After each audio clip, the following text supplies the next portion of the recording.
Hi friends, welcome to our channel. இன்னைக்கு நாம மிகவும் யூஸ்ஃபுல்லான ஒரு இன்ஃபர்மேஷன் பத்தி தான் பார்க்க போறோம்.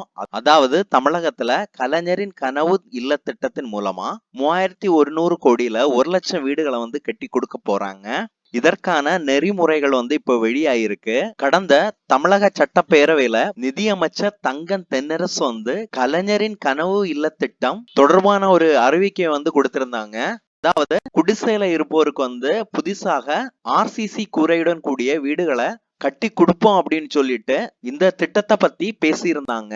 இந்த நிலையில இத செயல்படுத்துவதை குறிச்சு ஊரக வளர்ச்சித்துறை இயக்குனர் பி பொன்னையா மாவட்ட ஆட்சியர்களுக்கு ஒரு அறிவுரையை கூறியிருக்காங்க.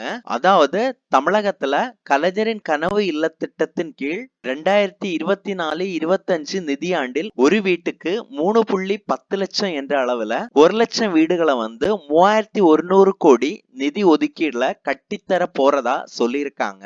இந்த வீடுகள் 360 ஸ்கொயர் ஃபீட் அளவுல இருக்கணும். இதுக்கு கூடவே கிச்சன் இருக்கணும் அப்படின்னு சொல்லியிருக்காங்க. இதுல 300 சதுர அடி ஆர்சிசி கூரையுடன் இருக்கணும். மீதமுள்ள 60 சதுர அடி தீப்பிடிக்காத பொருள்னால அமைக்கப்பட்ட கூரையாக இருக்கணும் அப்படின்னு சொல்லியிருக்காங்க. ஓலை அல்லது ஆஸ்பெட்டாஸ் கூரை இருக்கக்கூடாது அப்படின்னு சொல்லியிருக்காங்க. ஒரு வீட்டுக்கான மொத்த தொகை 3.50 லட்சத்துக்குள்ள இருக்கணும் அப்படின்னு சொல்லியிருக்காங்க. வீட்டோட சுவர்கள் இன்டர்லாக் பிரிக் ஏசிசி பிளாக் உள்ள பொருட்களால் செய்யணும் அப்படின்னு சொல்லியிருக்காங்க.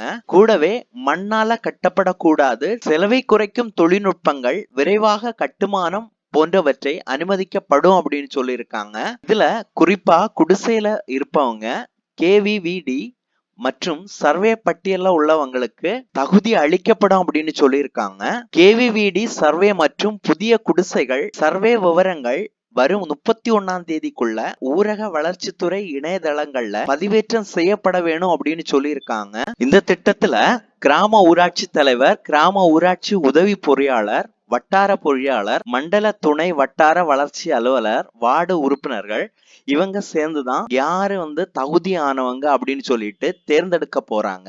இவங்க குடிசைகளை ஆய்வு செய்து தகுதியானவர்களை மட்டும்தான் தேர்ந்தெடுக்க போறாங்க. தகுதியானவர்கள் விடுபட்டிருந்தா அவங்களையும் சேர்க்க போறதா சொல்லியிருக்காங்க. மேலும் இம்பார்ட்டன்ட் ஒரு நியூஸ்னா, பிரதமரின் வீடு கட்டும் திட்டத்துல ஊரகத்துல 25 முதல் 50 வீடுகள் நிலுவையில இருந்தா அந்த ஊராட்சி இந்த ஆண்டுக்கான கலைஞரின் கனவு இல்ல திட்டத்துல ஒதுக்கீட்டுல சேர்க்கப்படாது அப்படின்னு சொல்லியிருக்காங்க. எந்த ஒரு ஊராட்சி 50க்கும் மேற்பட்ட வீடுகள் ஊரக வீடுகள் திட்டத்தின் கீழ் பழுது பார்க்குக்கு எடுக்கப்பட்டிருந்தாலும் அந்த ஊராட்சி இதுல சேர்க்கப்படாது அப்படின்னு சொல்லியிருக்காங்க. இதன் அடிப்படையில வீடு தொடர்பான விவரங்களை கிராம அடிப்படையில தயாரிச்சு ஊரக வளர்ச்சி இயக்குனருக்கு அனுப்பணும் அப்படின்னு சொல்லியிருக்காங்க. இப்ப இதுதான் கூடுதலான தகவலை வெளியிட்டிருக்காங்க. இதுக்கு மேல ஏதாவது இன்ஃபர்மேஷன் இருந்தா கண்டிப்பா நான் சேனல்ல போடுறேன். நன்றி. மீண்டும் அடுத்த தகவல்களுடன் நான் உங்கள் விக்டர்.